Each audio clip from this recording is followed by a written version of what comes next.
Good afternoon, Fit Fam. It is Friday, June 1st, 12 p.m. Central ish.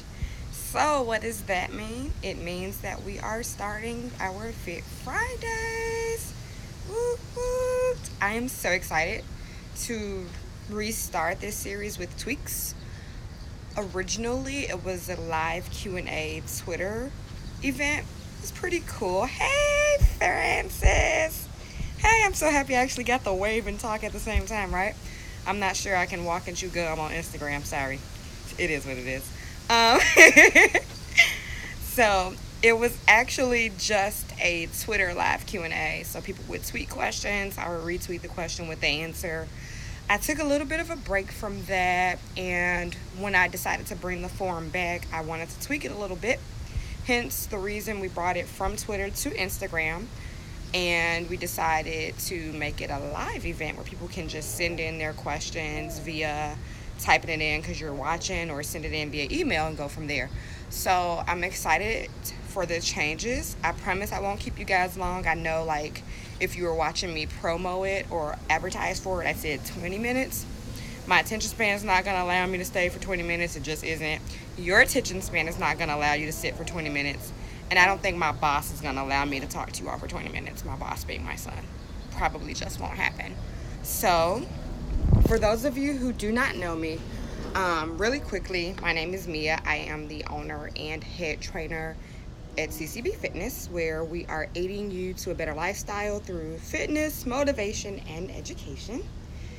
I'm super happy to be back in the saddle. It's been a little while since I've been full-time business owner, about 8 months maybe. Francis, would you say 8 months? Yeah, it's been a while. But I'm really happy and excited to get back to doing what I love, and that's really helping people and just giving them the tools that they need to become a better version of themselves. So with that being said, I will not keep you all waiting. We'll go ahead. We'll jump right into the two questions that I'm going to. Yeah, sounds about right. Yep, that's what I thought. Kid is 6 months. I took like 2 months off. Yeah, so it definitely sounds about right. But yeah, so from there we'll go ahead and we will get into today's topic. So today's topic is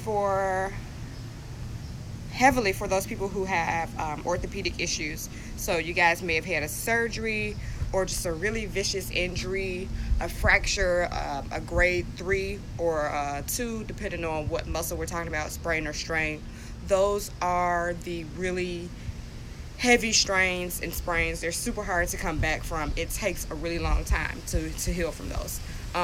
If you're an NBA fan, you know that Chris Paul went out with a hamstring injury for Game 6 and 7, which changed the complexion of the Western Conference Finals. I'm not happy he's injured, but I'll take the change because I love my Warriors. Hey, Rakira, so happy to see you on. I actually need to order my Kiki oil today too, so I'm happy you're on here to remind me about that. For those of you who don't know, Rakira is an amazing business owner. She has this amazing product called Kiki oil. I know you guys have seen me with my natural hair for the last week. I put her oil in my hair every day. It's amazing. But let me get back to where I was going. Okay, so Chris Paul has a hamstring injury. And again, that changed the complexion of the Western Conference Finals. So essentially, you may or may not have heard it, he has a grade 2. A grade 2 is right before a grade 3 hamstring, and the grade 3 is actually a tear when you're talking about hamstrings.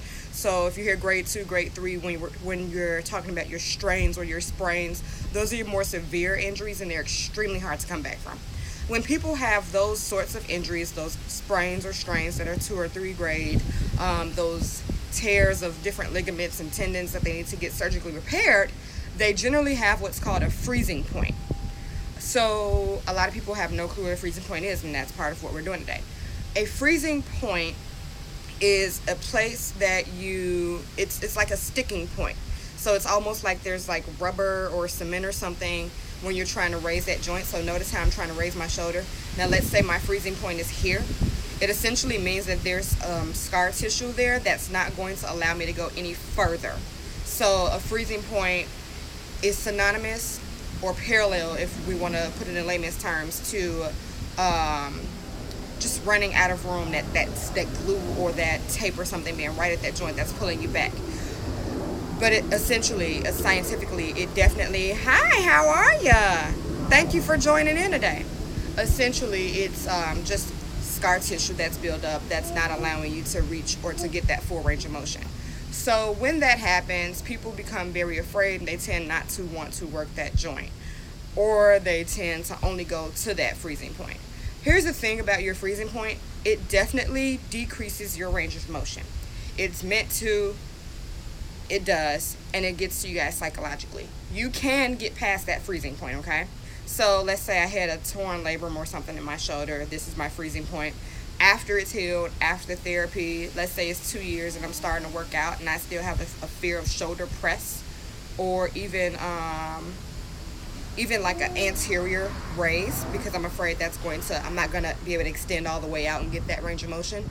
At a certain point, you have to put your fears aside and not be afraid to work through that. If you continue to be afraid to work through that freezing point will remain there permanently, okay?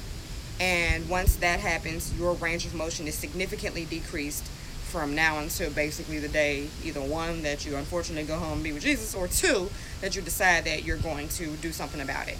So that's what your freezing point is. It is the point at which your range of motion is decreased, and it typically happens after a surgery or a severe sprain or strain in your muscles.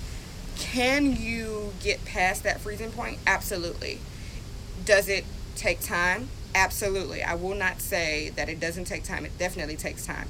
But it's something that you have to eventually work past. So that was one of the first questions that I had. Somebody was like, hey, how do I get past my freezing point? Put your fear aside. It's more mental than it is physical. Once you can get past that mental, you can definitely go ahead and start working. Francis asks, does the pain stop from moving, or can you just move past it? It really depends on how much physical therapy the person might have had or rehab.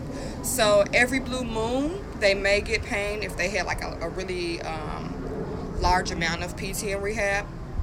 And it also depends on the injury as well. So it depends. Sorry, I keep saying that.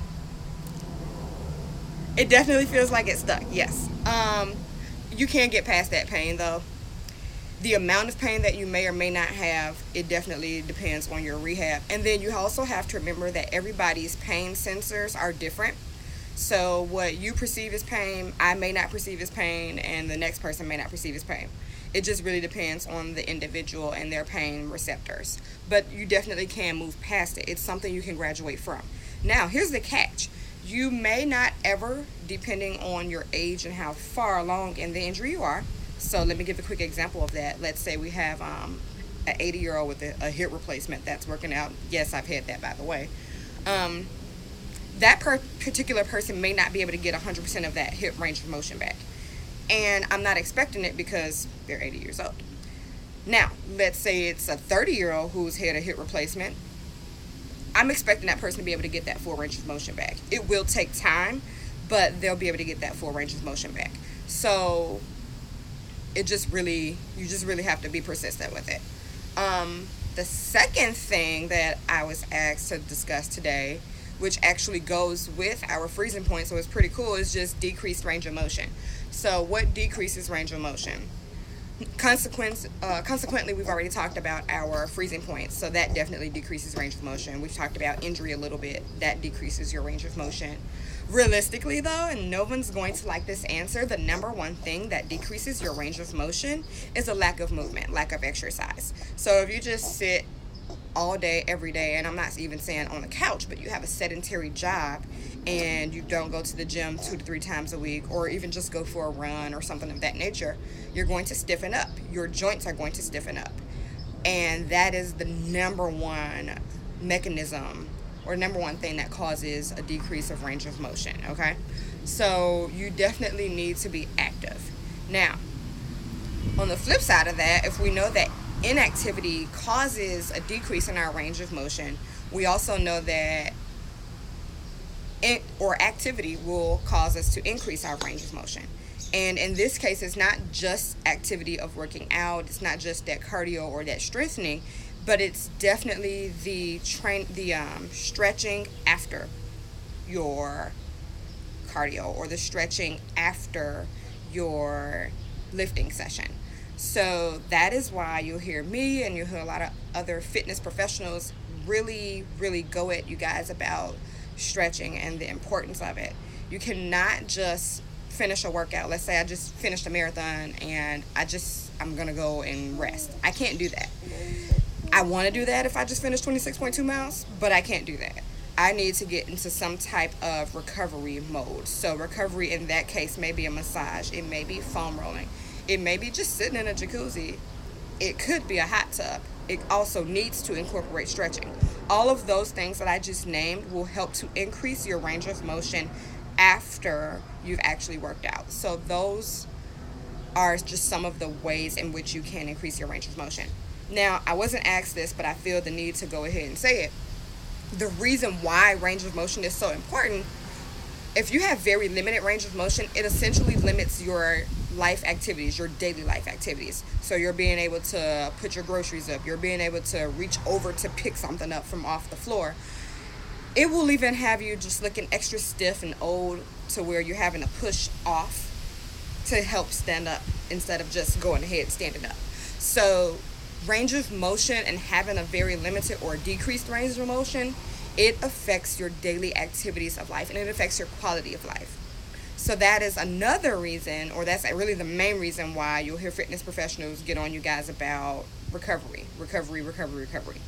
And that is it for today. So do you guys have any other questions, or do you need me to elaborate on range of motion and or our freezing points before we go? Because I told you I wouldn't keep you all day. I promise that. Any questions?